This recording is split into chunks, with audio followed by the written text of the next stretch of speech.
अब मुझे देखो, ये जीतेगा। और अब एक चाकू लेंगे और सारे एक्स्ट्रा हिस्से को काट देंगे।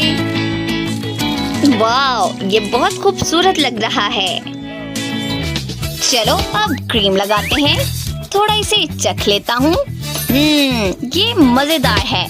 चलो अब मुझे केक के चारों तरफ लगाना होगा। मैं इस पर अच्छे से क्रीम लगाऊंगा और बिल्कुल कंजूसी नहीं करूंगा। ये बहुत मजेदार है, मुझे ये बहुत पसंद है। और अब बारी है कि इसको अच्छे से चारों तरफ लगाया जाए। वाह, ये काम कर रहा है। मुझे इसे करने में बहुत मजा आ रहा है।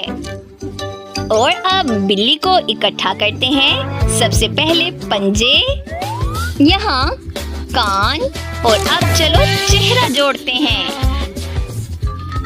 और अब यहाँ हमारी बिल्ली